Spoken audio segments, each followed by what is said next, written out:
याकूब 4:2 में लिखा है, तुम्हें इसलिए नहीं मिलता कि मांगते नहीं। याकूब 4 की ओर चलते हैं। मैं चाहती हूँ आप पहला वचन देखें। आप में से कितने अभी से सोच रहे हैं कि वे उतना नहीं मांगते आए जितना उन्हें मांगना चाहिए। बहुत से लोग परमेश्वर के साथ अपनी चाल में बहुत दुखी होते हैं क्योंकि वे शरीर के कामों में लगे रहते हैं।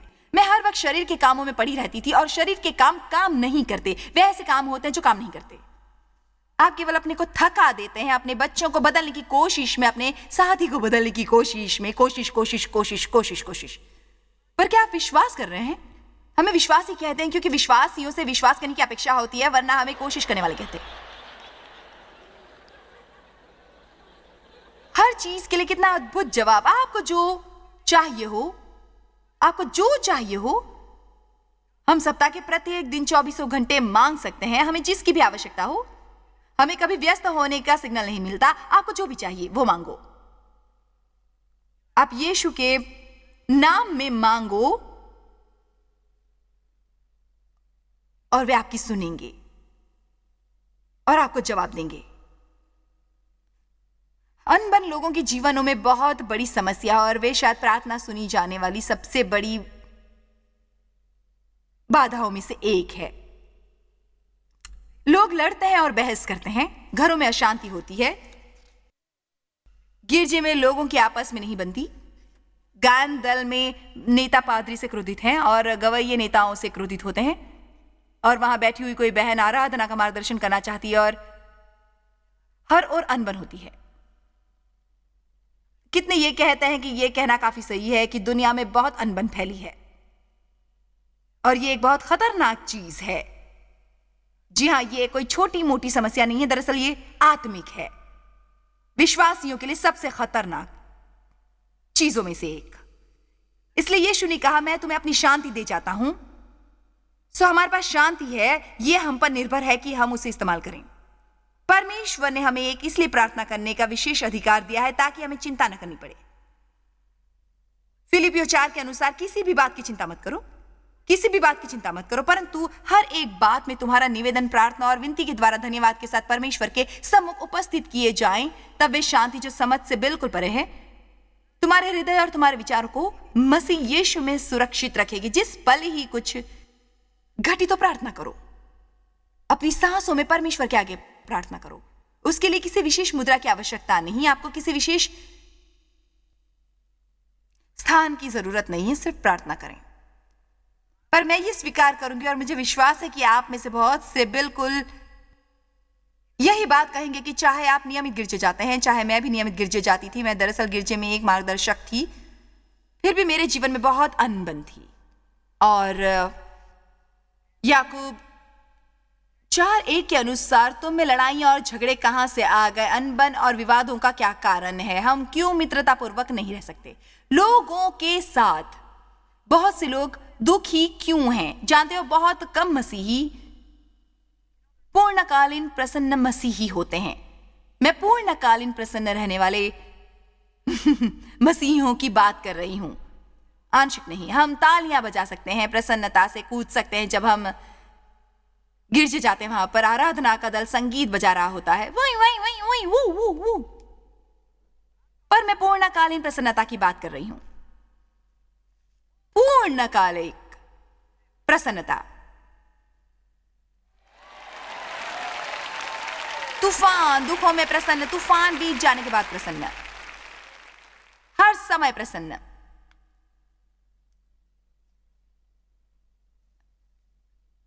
वचन 2 कहता है, इसका कारण यह है कि आप तैयार हैं?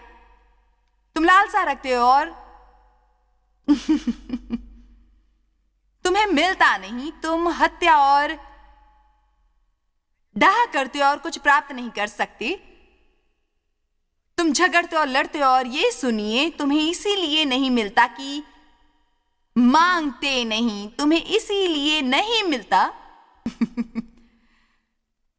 इसको जरा फिर से सुन लीजिए, तुम्हें इसीलिए नहीं मिलता कि मांगते नहीं। ओ हे प्रभु, तुम्हें इसीलिए नहीं मिलता कि मांगते नहीं। यदि आप किसी को आशीष मिलती देखें तो उनसे ईर्ष्या करने और बुरा रुख अपनाने की बजाय आपको उनके लिए प्रसन्न होना और परमेश्वर से ये कहना चाहिए, मेरे विचार से ये सचमुच बढ़िया है, मुझे भी इससे आनंद मिला था। परमेश्वर, यदि आप कभी मेरे लिए ये करेंगे तो मैं आनंदित होऊंगा, पर मैं प्रसन्न हूं। हमें कई बार अपने से कहना पड़ता है, मुझे प्रसन्न रहने के लिए भी प्राप्त करना आवश्यक नहीं है, मैं इस वक्त प्रसन्न हूं। हम सभी को याद रखना है कि हम परमेश्वर के सामने एक व्यक्ति हैं और उनके पास हमारे जीवन के लिए एक व्यक्तिगत योजना है, और वे सभी के जीवन में सभी कुछ एक तरीके से नहीं करते हैं। हमारे आराधना के मार्गदर्शन फिल आज यहाँ हमारे साथ मौजूद हैं। वे कमाल के गायक हैं, पर मैं आपको एक बात बता सकती हूँ, दुनिया में ऐसे बहुत से लोग हैं जो उनकी जगह पर गाना चाहते होंगे, पर उन्हें कभी वे करने का मौका नहीं मिलेगा जो फिल को मिला है। क्यों हम लोग इस तरह सोचते हैं? क्यों परमेश्वर, मैं क्यों नहीं? क्योंकि परमेश्वर परमेश्वर हैं, और हम केवल इतना कह सकते हैं क्योंकि परमेश्वर परमेश्वर हैं, और वे जो करते हैं उन कारणों से करते हैं जो हमें हमेशा पता नहीं होते। मैं नहीं जानती मैं क्यों लोग हमेशा पूछते हैं, आपके विचार से आपकी सेवका इतनी बड़ी कैसे हुई, इसका क्या कारण है, ऐसा होने का क्या कारण है, ऐसा क्यों हुआ? मैं इसके कुछ जवाब नहीं दे सकती, मैं नहीं जानती। सच बात यह है कि ये परमेश्वर हैं। हमें शांति मिल सकती है यदि हम ये कहना आरंभ करेंगे, सच कहता हूं परमेश्वर, मुझे विश्वास है कि सब आपके नियंत्रण में है, और यदि आप चाहते हैं कि मैं वो करूं, तब आप मेरे जीवन में वो घटित करेंगे। कम ऑन, मैं चाहती हूं कि यहां से जाने पर कुछ लोगों को थोड़ी शांति हो। तुम्हें इसलिए नहीं मिलता कि मांगते नहीं, मांगो और प्राप्त करो ताकि तुम्हारा आनंद पूर्ण हो। मैं प्रसन्न हो सकूंगी यदि मेरे पति नहीं बदलेंगे, बिल्कुल नहीं। पर एक बात सुन लीजिए, मैं भी यही सोचती थी और मेरे पति बदले नहीं, वो सचमुच नहीं बदले। देखा जाए तो उनमें पहले से ही इतने दोष नहीं थे। मैं ही यह सोचा करती थी कि उनमें बहुत सारे दोष हैं और मैं उन्हें बदलना चाहती थी। आखिरकार मैंने जाना कि मुझे अपने आनंद की जिम्मेदारी लेनी चाहिए और किसी और को मुझे प्रसन्न रखने का काम देना बंद करना चाहिए। आमीन। देव बहुत गोल्फ खेलते थे और मुझे ये अच्छा नहीं लगता था कि वे गोल्फ खेलते थे। वे अभी भी गोल्फ खेलते हैं और अब वे उससे अधिक गोल्फ खेलते हैं जितना उन दिनों खेलते थे। वे हर समय गोल्फ गोल्फ गोल्फ गोल्फ खेलते रहते थे। वे गोल्फ देखते थे और फुटबॉल देखते थे, हॉकी और सॉकर और क्रिकेट, जो भी आ रहा हो वे देखते हैं और मैं प्रसन्न होती हूं। मैं प्रसन्न होती हूं।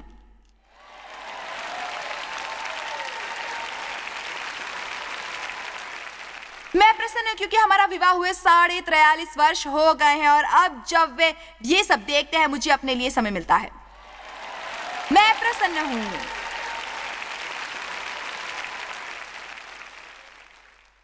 आमीन। तुम्हें इसलिए नहीं, मैं ऐसे ही प्रसन्न नहीं रह सकती। यदि मेरे बच्चे नहीं होंगे, ओह, जब तक मेरा बच्चा बड़ा होकर अपने घर नहीं चला जाता मैं प्रसन्न नहीं रह सकती। यदि मेरा बड़ा घर नहीं होगा तो मैं प्रसन्न नहीं हो सकती।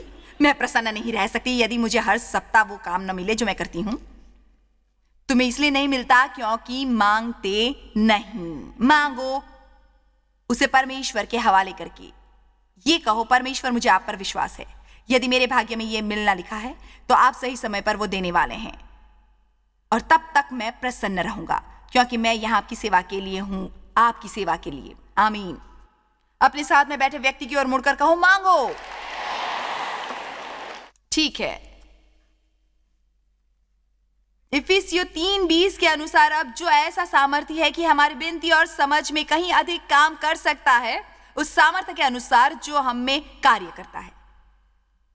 क्या यहां कोई है जो ऐसी कुछ बातें सोच सकता है जिस पर वो उसका छोटा सा प्रोजेक्ट है जिस पर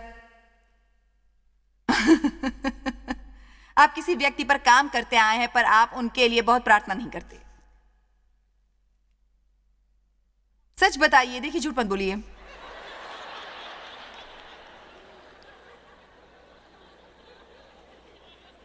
मांगो, अपनी चिंता त्यागो। अब प्रार्थना की जिस दूसरी बाधा के बारे में हम बात करेंगे वो है गुप्त पाप। देखिए, हमें इस बात को स्वीकार करना है और हमें बाइबल के कुछ विशेष वचनों को सुनकर उनसे काम करवाने की कोशिश करनी है, परमेश्वर के वचन से पूर्ण मशवरा लेकर। माना कि हम पाप करते हैं, पर परमेश्वर का धन्यवाद कि हमारे पास एक जवाब है। हर मसीह के पास एक जवाब है, एक तत्काल जवाब जब भी आप कुछ गलत करें, और वो ये कि उसे स्वीकार करें, इकरार करें, परमेश्वर की क्षमा प्राप्त करें और बदलने और दोबारा वो न करने का इरादा बनाएं। यदि परमेश्वर आप पर अनुग्रह करके आपकी सहायता करेंगे और शक्ति देंगे, पर आप ऐसी बातों को अनदेखा नहीं कर सकते। मैं बातों को अनदेखा नहीं कर सकती। मसीहियों के दुखी होने के सबसे महान कारणों में से एक है कि उनके दिलों में बातें छिपी होती हैं और वे ढोंग करते हैं। हर रविवार वे प्रसन्न मसीह चेहरा लगाते हैं। मैं आपको अब केवल एक बात बताऊंगी। यदि आप हर रविवार गिरजे जाते हैं और पूरा सप्ताह आपके घर में झगड़ते रहते हैं और आप प्रार्थना करके और सोचते हैं कि आपकी प्रार्थना क्यों नहीं पूरी हो रही, अच्छा होगा कि आप इकरार करना आरंभ कर दें, अपने घर से अनबन निकालना आरंभ करें, वे बनना आरंभ करें जो शांति बहाल करता है और शांति बनाए रखता है। तब परमेश्वर आपकी प्रार्थनाएं पूरी कर सकते हैं। प्रभु, मुझे वे सब वर्ष याद है जब मैं हर रविवार सुबह गिरजा जाते वक्त सारा रास्ता झगड़ती रहती थी और फिर सोचती थी मेरी प्रार्थनाएं क्यों पूरी नहीं होती। इतनी मूर्खता, ये सचमुच बहुत बड़ी मूर्खता थी, पर मुझे तब ज्ञान नहीं था।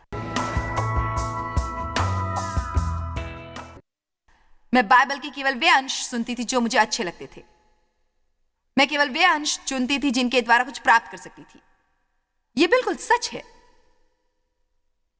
मैं वो हिस्से नहीं चुनती थी जिससे मुझे कुछ सीखने की अपेक्षा होती थी। जैसा कि मैंने कहा था, आप इसे बेहतर समझेंगे जब हम इसके अंत तक पहुंचेंगे। पर मैं ये मांगो मांगो मांगो, जो भी चाहो मांगो वाला वादा चाहती हूँ। मैं चाहती हूँ जब मैं इस वादे की अविश्वसनीयता को देखती हूँ, वो मुझे कुछ भी करने को तैयार करता है जो परमेश्वर मुझे करने को कहे, ताकि मैं भी उस प्रकार की शक्ति प्राप्त करके योग्य बनूं परमेश्वर के साथ प्रार्थना करने में। ये दुखद है कि हम इससे बहुत से इससे वंचित रह जाते हैं, क्योंकि हम अपना कोई घटिया सा रुख त्यागना नहीं चाहते। मैं जाकर उनसे ये नहीं कहूंगी मैं शर्मिंदा हूं, मैं हूं जिसे हमेशा क्षमा मांगनी पड़ती है। अब मैं बिल्कुल नहीं करूंगी और मैं क्षमा नहीं मांगने वाली। अच्छा, तब आप बहुत चीजों से वंचित रह जाएंगी। आपका बुरा रुख आपके साथ होगा, पर बहुत सी चीजें नहीं होंगी। सभी मसीह आत्मिक नहीं होते, बहुत से मसीह कामी होते हैं। इसका मतलब यह है कि उनका उद्धार हुआ होता है, पर वे शरीर द्वारा चलते हैं। क्या ये उन्हें स्वर्ग जाने से रोकता है? पहली बात ये कि ये निर्णय मुझे नहीं लेना है, क्योंकि मैं नहीं जानती लोग क्या कर रहे हैं, पर हम एक अंदाजा लगा सकते हैं कि स्वर्ग में ऐसे बहुत से लोग होंगे जिन्होंने बहुत अच्छा व्यवहार नहीं किया था जब वे यहां थे, पर वे सचमुच यीशु में विश्वास करते हैं, बहुत विश्वास करते हैं। पर मैं आपको एक बात बता सकती हूं, आप एक शक्तिशाली जीवन नहीं जिएंगे, आप एक प्रसन्न जीवन नहीं जिएंगे, आप शांतिपूर्ण जीवन नहीं जिएंगे, आपके जीवन किसी अन्य के लिए गवाही नहीं होंगे। एक गंभीर मसीह बनने से बहुत वर्ष पहले मैं एक मसीह थी, मैं एक गिरजे जाती थी, मैं अच्छे काम करती थी, मैं गिरजे की कमेटी में थी, मैं हमेशा गिरजे जाती, मेरे बच्चे मसीह स्कूलों में जाते थे, और मैं आपको बता सकती हूँ कि मेरा जीवन उस पापी से बिल्कुल अलग नहीं था जो मेरी गली में रहता था। और तो और मैंने अपने रुख से बहुत से लोगों को स्वर्ग से दूर रखा था, क्योंकि जब लोग देखते हैं कि हम गिरजे जाते हैं पर हमारा व्यवहार उनसे बिल्कुल भिन्न नहीं होता, तब कोई सम्मान नहीं होता। और आज हमें जो सबसे बड़ा काम करना है वो यह है कि मसीह जीवन जीना। हमें केवल मसीही जीवन जीना है। माना कि हमसे भूलें होंगी, पर हमें तुरंत परमेश्वर से क्षमा मांगनी चाहिए, हमें इकरार करना चाहिए, अपनी भूल स्वीकार करनी चाहिए। मेरे विचार से यह बहुत महत्वपूर्ण है, विशेष रूप से यदि आपके जीवन में कोई गढ़ हो, वे आपके जीवन में बार बार होता रहता होगा और आपको उससे मुक्ति नहीं मिलती होगी। मेरे विचार से उन बातों में से एक जो बहुत सहायक होती है ये है कि अपनी भूलों को किसी के सामने इकरार करना और उससे प्रार्थना करवाना, क्योंकि शैतान ये बिल्कुल नहीं चाहता कि आप बातों को खुले में लाएं। वे चाहता है कि वे छिपी रहें। रहस्य लोगों को मार देते हैं। वे चकित करता है जो हम अपने साथ करते हैं जब हम बातें छिपाते हैं। आपको इस पूरा सप्ताह परिपूर्ण मनुष्य होने की आवश्यकता नहीं है। कल मैंने पूरा दिन बुरा व्यवहार किया, सचमुच बुरा, पर मुझे सचमुच खुशी है कि परमेश्वर कृपालु है और मुझे क्षमा करने को तैयार है। मैंने इस बारे में उनसे बात की है। आप भी मेरे लिए प्रार्थना कर सकते हैं क्योंकि मुझे उनकी मदद की आवश्यकता है। आमीन। कल आप कैसे थे? ठीक?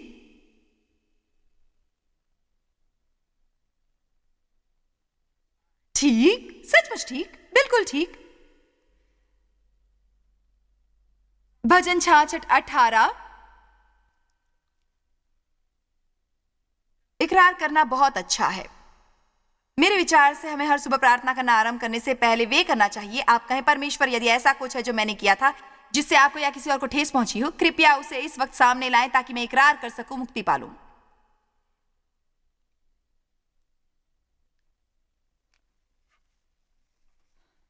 आप जानते हैं मैं असल में किसी विशेष व्यक्ति को ये नहीं कह रही, पर जानते जो मैं यहां बैठकर देखती हूं, मैं जानती होती हूं कि यहां बैठे इतने लोगों में ऐसे बहुत से लोग होंगे जिन्होंने कई प्रकार के रहस्य रखे हैं। परमेश्वर वैसे भी सब जानते हैं। हम असल में परमेश्वर से छिपा नहीं सकते। जब आप परमेश्वर से अपने पापों के बारे में बात करें, ये मत कहें,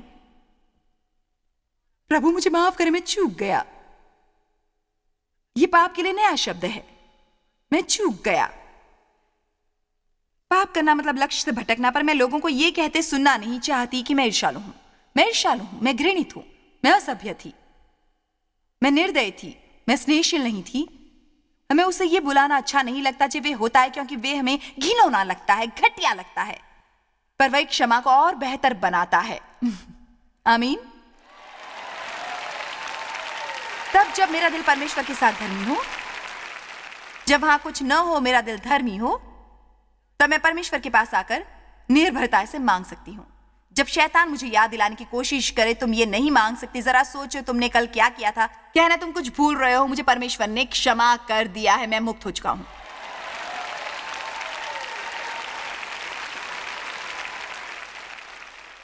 भजन 66:18। यदि मैं मन में अनर्थ बात सोचता तो प्रभु मेरी न सुनता।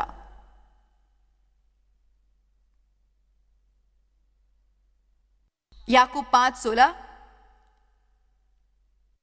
इसलिए तुम आपस में एक दूसरे के सामने अपने अपने पापों को मान लो और एक दूसरे के लिए प्रार्थना करो, जिससे चंगे हो जाओ, दिल और मन की आत्मिक शैली बन जाए। धर्मी जन की लगातार दिल से की प्रार्थना के प्रभाव से बहुत कुछ हो सकता है। वे सक्रियता से काम करती है। चलिए पीछे चलकर उसका पहला हिस्सा देखते हैं। ये सब एक ही वचन है। तुम आपस में एक दूसरे के सामने अपने पापों, अपनी भूलों, अपनी गलतियों को मान लो और आपको अपने हर पहचान वाले को वे सब नहीं बताना है जो आपने किया है, पर हमें ढोंगी पाखंडी जीवन जीना बंद करना है और असली बनना है। आमीन। अपने पापों, अपनी भूलों, अपनी गलतियों और अपराधों को इकरार करो और एक दूसरे के लिए प्रार्थना करो। लोगों को आंक के नहीं। जब आपको पता चले कि उन्होंने कुछ किया है, उनके लिए प्रार्थना करें, जिससे चंगे हो जाओ, दिल और मन की आत्मिक शैली बन जाए। धर्मी जन की लगातार दिल से की प्रार्थना के प्रभाव से बहुत कुछ हो सकता है। वे सक्रियता से काम करती है। शैतान चाहता है कि हम गलत काम करें। वे चाहता है हम अपराध और दोष से दबे रहें, कभी उससे न निपटे और उसके बाद दयनीय तरीके से प्रार्थना करें, परमेश्वर यदि आप ये एक काम कर देंगे, मैं आपसे कभी कुछ और नहीं मांगूंगा। मुझे उससे नफरत है जो शैतान लोगों के साथ करता है। मैं एक दिन एक दुकान में एक महिला से बात कर रही थी। वो वहां काम करती थी। फिर उसने मुझे पहचाना और मुझे बताया कि वो किस गिरजे में जाती थी। और फिर मैंने उससे ये पूछा कि उन लोगों को उस दुकान में किस प्रकार वेतन मिलता था। मैंने कहा, क्या तुम्हें कमीशन मिली है? यहाँ घंटों के हिसाब से। उन्होंने कहा, मुझे घंटों के हिसाब से पैसे मिलते हैं, पर मुझे एक कोटा नित्यांश पूरा करना होता है। और यदि मैं वो कोटा पूरा न करूं और यदि मैं बहुत समय तक अपना कोटा पूरा न करूं तो मेरी नौकरी छूट सकती है। और उसने कहा कई बार ये भयभीत होता है, आप जानते हैं वे सब कर रहे होते हैं और यदि आप छोटा अपना कोटा पूरा नहीं करते आपको नौकरी से निकाल दिया जाता है। मैंने कहा तुम प्रार्थना करके परमेश्वर से मांगो।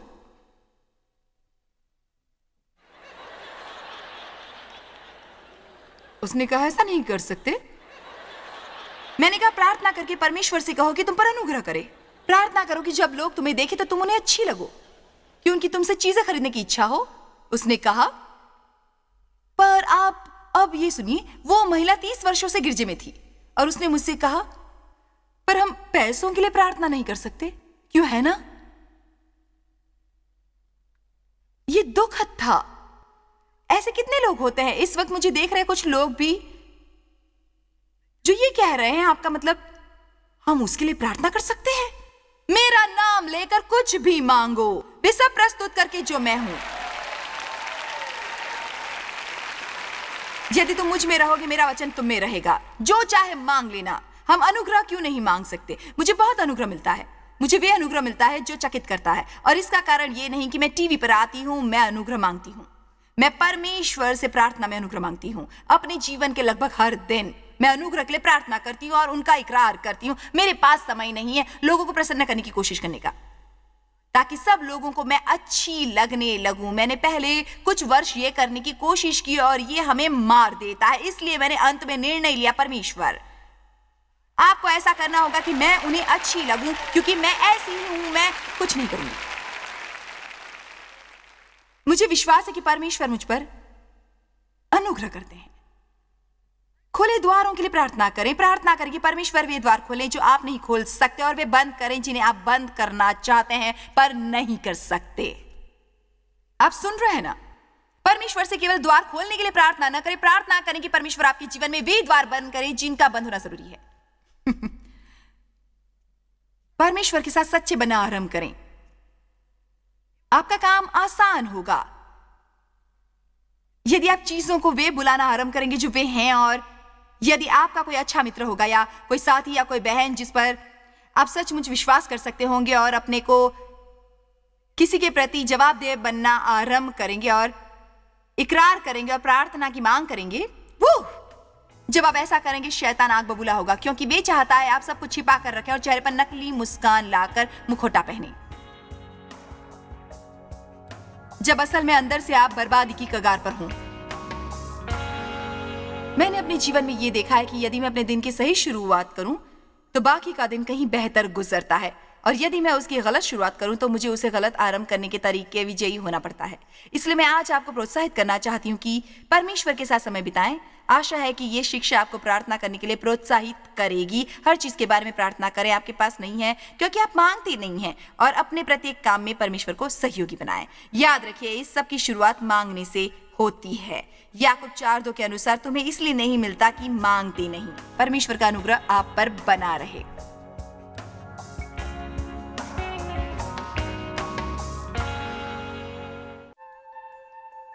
जॉय स्माइल मिनिस्ट्रीज में आप हमारे लिए कितने अहम हैं, इसका आपको अंदाजा नहीं। हम आपके आभारी हैं और हम धन्यवाद करते हैं अपने सब मित्रों और सहयोगियों का कि उन्होंने इस विश्वव्यापी सेवकाई को संभव बनाया। मिलकर हम भूखों को खिला रहे हैं, गरीबों को पहना रहे हैं और कई देशों में सुसमाचार पहुंचा रहे हैं। कृपया हमसे संपर्क करें या विजिट करें jmmindia.org पर। आज ही अपनी प्रार्थना के अनुरोध बताने के लिए, हमारे साधनों के बारे में और जानकारी और जॉयस की सभाओं का शेड्यूल जानने के लिए, और हमारे सहयोगी बन जाएं दुनिया भर में मसीह का प्रेम बांटने के लिए।